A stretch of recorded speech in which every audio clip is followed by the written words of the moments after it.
moment your thinking turns razor sharp, you become a threat to every system designed to keep you compliant.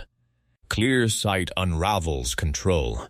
It exposes the puppet strings you didn't know were attached, false deadlines, manufactured emergencies, relationships that drain you.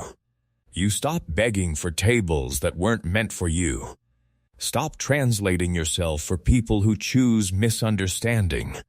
Stop trading peace for applause. The real shift happens when you step back, when your mind stops racing and starts observing, when clarity cuts through manipulation and reveals the truth behind false urgency and performative loyalty. Ask yourself, how many daily choices are genuinely yours? How many were inherited from people who never faced the consequences? Clarity isn't thinking more, it's cleaning house. This isn't overthinking, it's thinking clean. That's what Stoicism offers, disciplined truth-telling. The courage to ask, does this thought belong to me? Most people believe they're thinking when they're actually reacting. Real thinking is deliberate, examined, owned. Reactions are automatic emotional reflexes, wearing a clever disguise. Someone raises their voice, defenses flare. Opportunity appears, anxiety grips. You call it strategy, but it's triggered response. Emotion wearing the costume of clarity. We're conditioned to prize speed over depth. But genuine clarity can't survive chaos. It steps backward. Asks, where did this feeling originate? What am I assuming? Most people never question their internal narrator. They assume it's their own voice, but it's borrowed. A parent's expectations. A crowd's approval. Beliefs absorbed before you could question them. The Stoics understood. The problem isn't emotion, it's unexamined emotion. Your interpretations create suffering. Your clarity can dismantle it. But first, you must slow down enough to see what's steering you. Every anger, shame, and anxiety begins with a belief. If that belief is flawed, the emotion is misleading. Same arguments, same breakdowns, same regrets. If you can't identify the root of reactions, can you honestly claim choices are yours? Think about decisions made to avoid discomfort, agreements from guilt, silences from fear of disapproval. That's survival wearing a suit. Over time, that habit becomes personality. Your first impulse is loudest, but rarely wisest.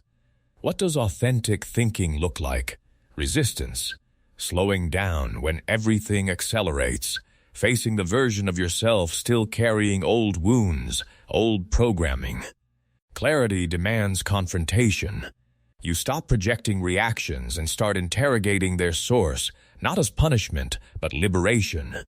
Between stimulus and response, your mind becomes your own. Clarity doesn't shout, it whispers. It asks you to observe without rushing, to sit with discomfort, to understand that the mind isn't a battlefield, it's a landscape. The Stoic path, not eliminating feelings but seeing them clearly. Your first impulse is loudest, rarely wisest.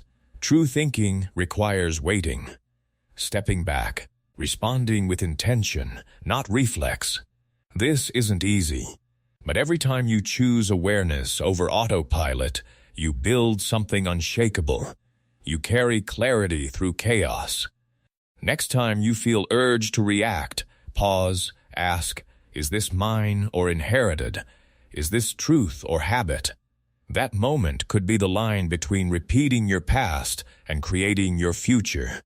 Clarity offers power. Respond rather than react. Choose rather than comply. Think rather than just feel. Most people live at mercy of emotional weather. Intense feeling must be important. Pain must be truth. Excitement must be a sign. But clarity holds emotion still. It lets it speak, but not lead. You become aware of the gap between what you want and what you're addicted to. Feelings are real, but not always reliable. Emotion isn't enemy, it's information. Like a spark, It can light a fire or burn your house. The difference: acting before you pause. Clarity asks for that pause. Between feeling and follow through, you choose who you are. You might still feel afraid, but fear won't drive. You might feel drawn, but you'll ask, toward what? That awareness feels like loss, because it is. You're losing the illusion that feelings are facts. That loss is maturity. People say trust your gut, but sometimes your gut is just your past in disguise. Anxiety pretending to be wisdom. That's why you need stillness. Internal structure. The Stoics practiced the pause. They separated sensation from story. Decisions grounded in purpose, not panic. You build this over time. Catching yourself mid-justification. Asking, is this true or just familiar? The more you ask, the more power you gain, not over others, but over yourself. Moving through chaos without being hijacked by emotion. Because until you can feel without obeying, you dance to another's rhythm.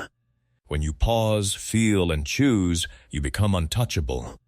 That difference transforms reactive life into deliberate one.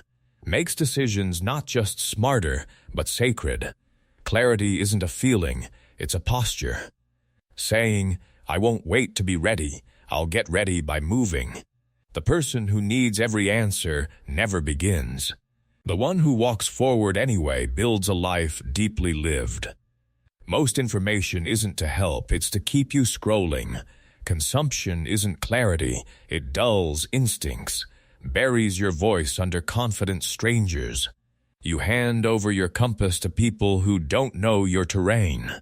Clarity builds in silence, between thoughts, but we fear that silence. Fill it with noise, afraid we'll fall behind. But if information doesn't change your next action, it's just noise. Endless input is often disguised fear of decision-making. You gather more because you're afraid to act on what you already know. This isn't learning, it's avoidance. Jung warned, people will do anything to avoid facing their souls. Information feels productive. But transformation requires integration. Space, stillness, filter ruthlessly. Not everything deserves your mind. Guard it like a fortress. Because clutter leads to confusion. Erosion. You lose yourself in pieces. Ask different questions. Does this help me move? Sharpen my next decision? Align with my values? If no, let it go. Clarity emerges when noise fades, when your own wisdom can be heard. Protect that space like it matters, because it does. Your environment reflects your mind. Cluttered space equals cluttered thinking. Each unfinished task pulls energy without permission. You feel drained before beginning. Not lazy, your space exhausts you. Your brain can't perform in chaos. Protect your state. Clean space, clean energy. Thoughts stop rushing. You feel difference between what matters and what's urgent. Small acts signal self-respect, making your bed, closing unused tabs, turning phone face down, removing obstacles between you and deepest thoughts. Clarity isn't stumbled upon, it's prepared for. It enters when there's space to sit. If you don't create it, it leaves quietly. Most people don't know what they're optimizing for. They say peace, freedom, meaning, but actions reveal different priorities: comfort, recognition, control. You're always optimizing for something. Outcomes don't contradict values, they expose them.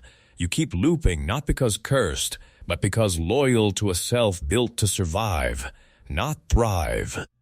Jung, until you make unconscious conscious, it will direct your life and you will call it fate. Define your aim. Get specific. Is it freedom? Then why habits wrapped in dependency? Strength? Then why boundaries built to please? Clarity doesn't require perfection, it requires specificity. What do you actually want to move toward? This tension isn't failure, it's feedback. Your deeper self reminding you the map isn't aligned. The Stoics optimized for virtue, for integrity. They knew what they were aiming for. You need that clarity to resist being pulled into lives that don't belong to you. Alignment is more valuable than abundance. Not having everything, moving with focus, depth, honesty. Clarity isn't a feeling, it's a posture of willingness. Pause, ask what you're really optimizing for. Listen, clarity emerges slowly. But once it arrives, you'll recognize the quiet conviction. You'll stop trying to be everything and start becoming something. Not all at once. Steadily, in a way that lasts.